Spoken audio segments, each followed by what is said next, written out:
চলো আজকের ভিডিওটা আমি এখান থেকে শুরু করছি। এখন বাজে বেলা 11:30 মতন। তো ভিভানকে স্নান করানোর সময় হয়ে গিয়েছে, আর এই সময়টাতে তো খুব ভালো রোদ ওঠে, সেই কারণে আমি কিন্তু এই 11:30 থেকে 12টার মধ্যে এই টাইমটাতে স্নান করাই।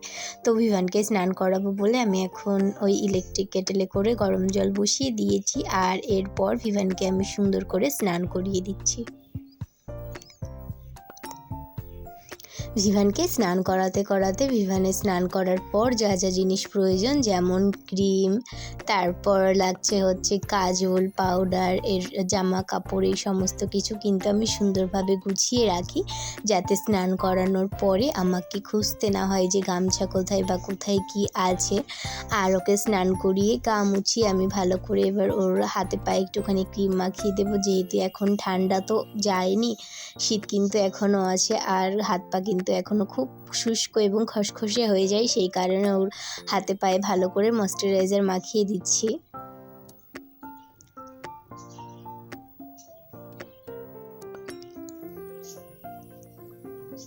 ভিভানকে যদি আমি পুরো গায়ে ক্রিম মাখিয়ে দিই ও কিন্তু মেখে নেবে, তবে কিন্তু ওর মুখে ও একদমই ক্রিম মাখতে চায় না এবং কাজলের টিপ পরতেও চায় না।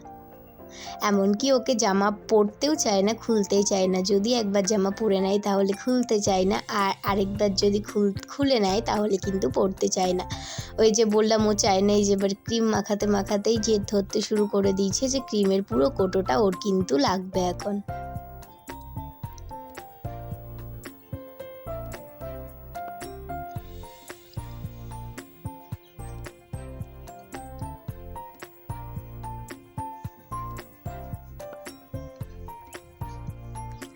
একটা প্যান্ট পরাতে গিয়ে যে কত যুদ্ধ করতে হয়, সে কিন্তু সামনে থেকে না দেখলে তোমরা বিশ্বাসও করবে না এবং বুঝতেও পারবে না।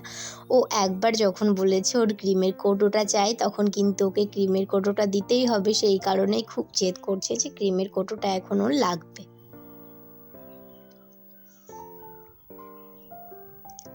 এরপর আমি একটা ফাঁকা ক্রিমের কৌটো ওকে দিয়ে দিলাম, আর সেটা পেয়ে কিন্তু ও খুব খুশি হয়ে গেল, আর এখন কিন্তু খুব ভালোভাবে ও প্যান্টটা পরে নেবে।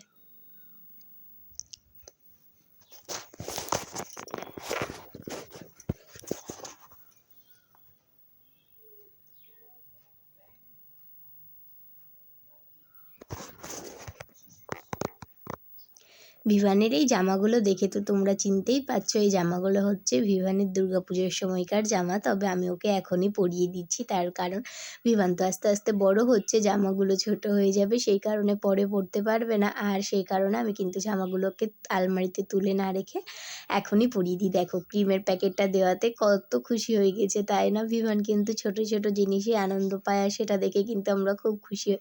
ও এত খুশি হয়েছে যে আনন্দে বারেবার মাথা একবার এদিক একবার ওদিক করছে, আর ও খুশি থাকলে কিন্তু আমরাও খুশি থাকি।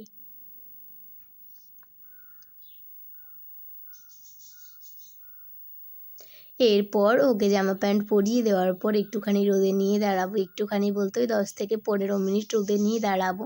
রোদ এই সময়টা স্নান করার পর রোদে নিয়ে দাঁড়ালে না কিন্তু বাচ্চার ঠান্ডাটা লাগে না, সেই কারণে আমি ওকে প্রায় প্রত্যেক দিন ওর একই রুটিন, স্নান করানোর পরে ওকে আধ ঘন্টা মতন আমি রোদে নিয়ে রাখবো।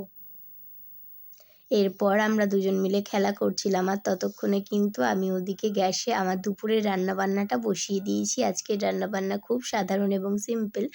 আজকে বানাচ্ছি টমেটো দিয়ে মুসুরির ডাল, তার সঙ্গে আলু ভাজা। ওদিকে লবণ দিয়ে মুসুরির ডালটাকে ভালো করে সেদ্ধ হতে দিয়েছি, এদিকে আলুটা ভাজবো বলে কড়াইয়ে সর্ষের তেল দিয়ে দিলাম।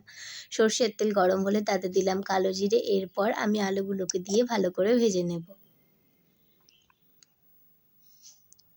আলুগুলো যখন ভাজা হয়ে যাবে কিছুটা, তখন তাতে দিয়েছিলাম লবণ, এবং লবণ দিয়ে ভালো করে ঢেকে দিয়েছি। এদিকে ডালটার মধ্যে দিয়েছি টমেটো, আর কিছুটা দেব লবণ,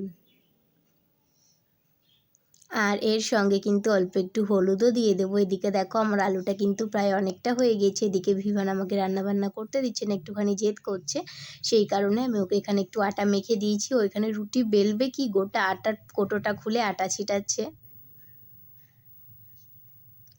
কথা বলতে বলতে আমার ডালটাও কিন্তু হয়ে গেছে। আজকের ভিডিওটা কেমন লাগলো জানিও। বাই।